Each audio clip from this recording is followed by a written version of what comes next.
Good morning, we're the team in favor formed by Rodrigo, Marta, and Camila, and we support the position in favor. We understand art and technology as aesthetic and cultural factors that play a crucial role in shaping the identity of human beings.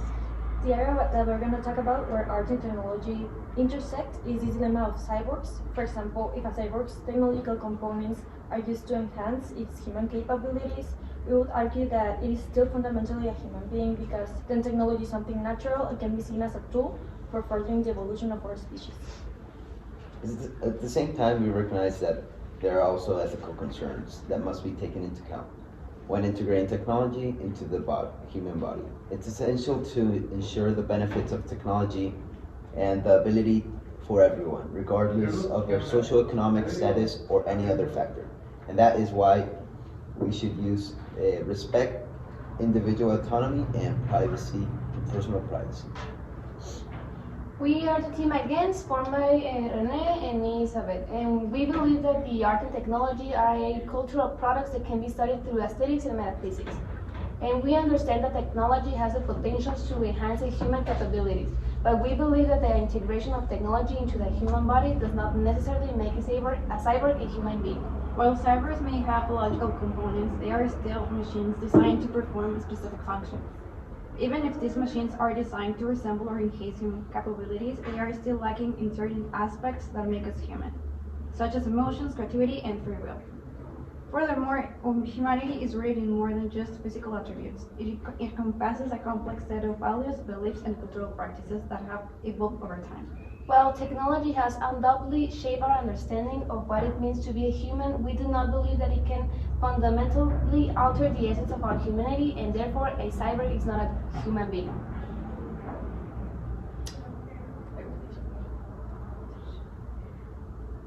As we stated before, technology is a factor that is intertwining exponentially in human life. We rely on theories from Stoicism and Essentialism. Technology is finally something that enhances our humanity and makes us in a certain way better human beings. Whenever you be hearing better, thinking faster, going further, technology is something good that does not fight with ideas of us still being human beings. When modified, a human being breaks their inherent mind and body connection. According to the theory of dualism from Descartes, only humans possess a soul that enables them to have consciousness. Okay, but even a modified human being does not necessarily have to lose their mind and body connection. Descartes also said, I think, therefore I am, giving importance to reason. So even a modified human being with the ability to reason can be still considered a human being while being physically and mentally superior to the average. But also, according to essentialism, essence is what separates us from other species. Since cyborgs are machines that do not possess such as essence, they cannot be considered a human. Well, as you mentioned, essentialism is if the soul is independent of the body, then any physical alteration made does not disrupt the idea of the cyborg being a human or any being. Aristotle also mentioned that the human beings are political animals that interfere, that being a member of a human community is not just a matter of having a certain appearance, but instead tied to a personal ability to engage in social and political life with others. So a cyborg can be a human being. Okay, so our conclusion would be that taking into account every argument, we still think that depending on the technology inserted to the body, a cyborg is to be considered a human being or not. A cyborg is not only a machine, but a modified human being. So we still think that it should be considered part of the community, or it is more than only the physical appearances that matter. Well, as you mentioned, cyborg is a human because it possesses the physical and cognitive, emotional capabilities that are similar though to those to humans. and it can be integrated into human society in a natural way, recognizing cyborgs as ultimately humans. We can assure that they are afforded the same legal and ethical considerations as members of any other society, and they can integrate to society in a practical and seamless way.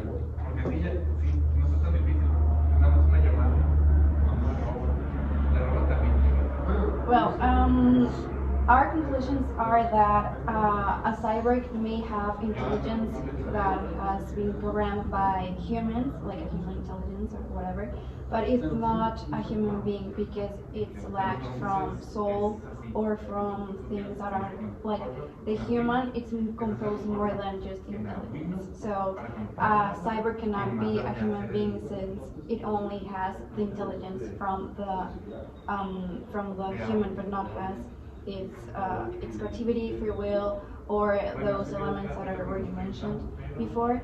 But yes, we believe, and we still believe, that cyborgs don't have that capability and cannot become a human being, or can be considered a human being. Yes, cyborgs do not have any biological. They can have biological components, but are still do not have real organs, or how my partner says, a lack of emotions or a soul. So we are saying that they are still not a human being, or considered as a human that doesn't have any feeling. Yeah. Also, in a philosophical way, it's very important to have that, like, soul, or like that inner part of a human, and a cyborg, a machine, does not have that and won't have that in the future. Duramos 8 minutos. Uy, pues que faltó mucho de De los argumentos, lo que te argumentación. decía, los argumentos tenían que durar 2 minutos cada uno, duramos como 30 segundos cada uno. Pasó. Pero si quieren lo vamos a grabar de que rapidísimo. Lo que puedo hacer es poner alarmas y así cuando No, suena es que alarma- podemos. Una, dos, tres. Hello, good morning.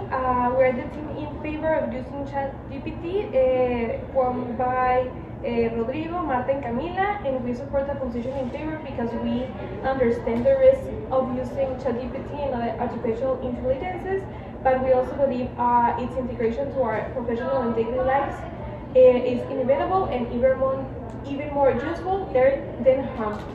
Yes, as Camila said, even with the ethical concerns this type of technologies may raise, the integration of ChatGPT into our professional and academic lives is something that has to happen, and with a responsible use, it is a great tool for all students and professionals.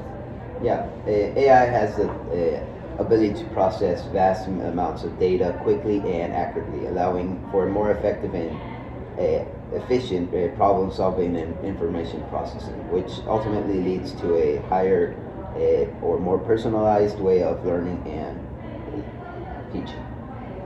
Hi, we are Rene and Isabel, and we are against the use of GPT. We argue with a philosophical foundation that people should be treated as ends in themselves rather than means to an end. The usage of ChatGPT in certain industries may lead to displacement of human workers, treating them as means to an end, rather than valuing themselves, their instinct, worth, and dignity as human beings. It says in the theory of postmodernism that knowledge is subjective and contextual, and that there is no objective truth. The use of the ChatGPT to generate information and problem solve may perpetuate certain biases and inequalities that are inherent in the algorithms and databases that are used to train them. This, in the theory of social ecology, argues that human societies should be in harmony with the natural world. The use of ChatGPT represents a further detachment from human interactions and communications, which have negative consequences for our social and emotional well-being. Now, our first argument would be that relying on the utilitarian philosophy or theory, we argue that the greatest good for the greatest number of people is accomplished by using ChatGPT and other intelligences. For example, using it for customer service, or even in education, you can use it to understand better the ideas and provide faster and more efficient results in less time that it would use. It would take you to without using ChatGPT. An effect that the use of ChatGPT has in certain industries is that the human workers will have more disemployment rate. Also, they will be treated with less dignity and worth for the company, and also the valuing of themselves as humans will be affected too. The use of artificial intelligence in education raises important philosophical questions about the relationship between technology and human beings, specifically regarding like ethical implications and the use of it. As you mentioned, the use in the labor industry. Well, basically, as we state that we have a utilitarian-based argument. Well, it ultimately provides hard-working labor jobs and takes what is not needed and is not more useful in those jobs and makes them automatic, equaling more happiness in this society. The use of a ChatGPT represents a further detachment from a human interaction and a communication, which can have a lot of negative consequences for social and emotional well-being, which is really important in a social ecology. Embracing ChatGPT represents a technological advancement that has potential to revolutionize the way that we communicate and solve problems, leading to process and innovation. Because, as we already said, ChatGPT is only a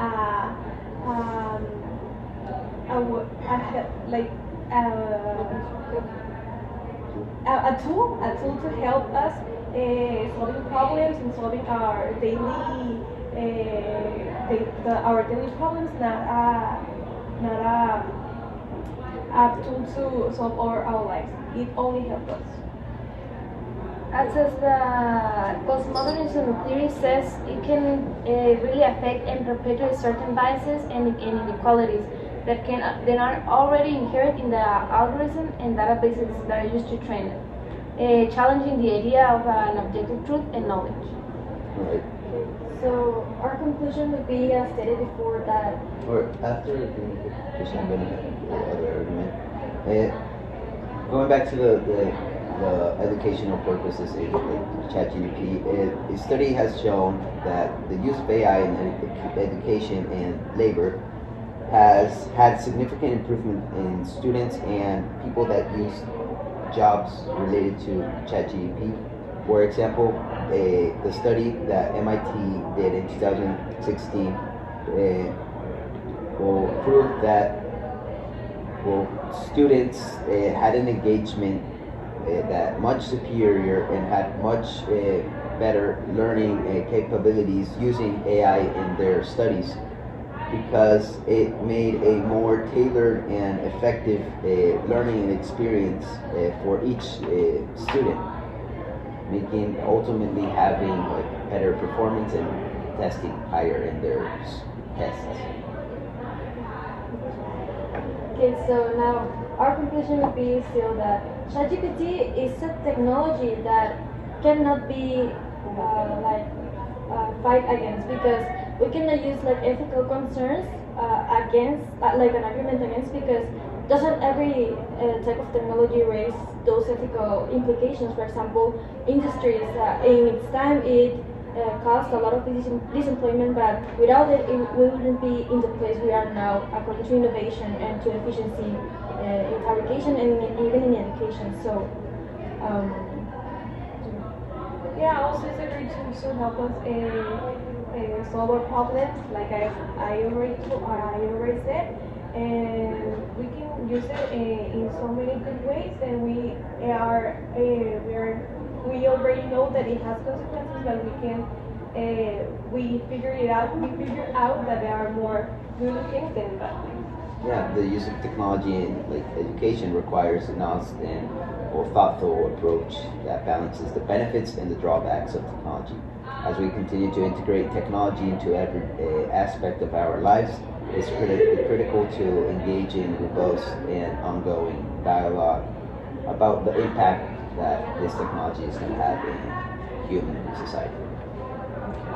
For our conclusions are that even though ChatGPT brings a lot of benefits to different areas like educational or just development